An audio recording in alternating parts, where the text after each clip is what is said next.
हमें ज़िंदगी में वो नहीं मिलता जो हमें चाहिए, हमें ज़िंदगी में वो मिलता है जिसके हम लायक हैं। नमस्कार दोस्तों, मेरा नाम है नीलेश। मैं आपको आज एक सुंदर कथा सुनाने जा रहा हूँ। दोस्तों, बहुत समय पहले हिरण्यकश्यपु नाम के एक राक्षस ने घोर तपस्या की। लगातार एक पैर पे खड़े होकर वह उसने 12 वर्षों तक तपस्या की। यह तपस्या इतनी गाढ़ी थी कि स्वर्गलोक, विष्णुलोक और ब्रह्मलोक तीनों हिलने लग गए। तब जाकर ब्रह्मा जी वहाँ प्रकट हुए और बोला, वत्स अपनी आंखें खोलो, मैं तुम्हारी तपस्या से प्रसन्न हूँ। तब हिरण्यकश्यपु बोला, ब्रह्मा जी, हे सृष्टि की पालनहर्ता, आप मुझे अमरत्व का वरदान दीजिए। तब ब्रह्मा जी बोले, वत्स मैं तुम्हें यह वरदान नहीं दे सकता, क्योंकि सृष्टि में जो जन्मा है वो कभी ना कभी मरा ही है। तब ब्रह्मा जी बोले, मैं तुम्हें यह वरदान दे सकता हूँ जो तुम चाहो।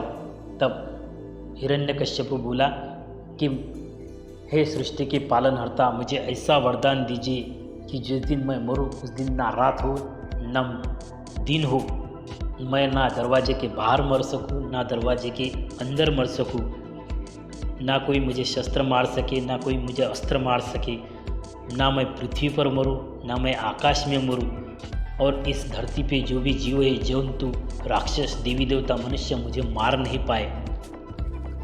यह सुनकर ब्रह्मा जी ने उसे तथास्तु ऐसा वरदान दे दिया। यह शक्ति पाकर वह बहुत ही शक्तिशाली हो गया। अब हिरण्यकश्यपु बहुत लोगों पर अत्याचार करने लग गया। जिधर उधर उसका आतंक ही आतंक था। उसने स्वयं को भगवान घोषित कर लिया और इसीलिए उसने ठीक ठीक जगह पर अपने पुतले लगा दिए, और जो भी उसकी पूजा नहीं करता था उसे वो मार डालता था। धीरे धीरे उसके अत्याचार इतने बढ़ गए कि पृथ्वी पर हाहाकार मचने लग गया। समय के साथ साथ हिरण्यकश्यपु का आतंक बहुत ज़्यादा बढ़ गया। विष्णु जी के परम भक्त श्री प्रहलाद जी का हिरण्यकश्यपु के घर में जन्म हुआ। हिरण्यकश्यपु ने प्रहलाद को कई बार भगवान विष्णु की पूजा करने से मना किया और कहा कि मैं ही भगवान हूँ और तुम मेरी आराधना करो। हर बार हिरण्यकश्यपु की बात सुनकर प्रहलाद जी कहते, मेरे तो सिर्फ एक ही भगवान है, भगवान विष्णु। प्रहलाद की यह बातें सुनकर हिरण्यकश्यपु ने उन्हें मारने की कई बार कोशिश की, लेकिन वह हर बार असफल रहा। भगवान विष्णु ने अपनी शक्ति से हर बार हिरण्यकश्यपु के सारे प्रयास विफल कर दिए। एक दिन हिरण्यकश्यपु के घर उसकी बहन होलिका आई। होलिका को आग में न जलने का वरदान प्राप्त था।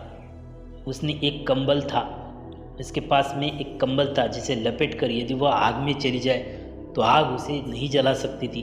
हिरण्यकश्यपु को अपने बेटे से परेशान देखकर होलिका ने कहा, भैया, मैं अपनी गोद में प्रहलाद को लेकर आग में बैठ जाऊंगी, जिसमें वह जल जाएगा और आपकी परेशानी भी दूर हो जाएगी।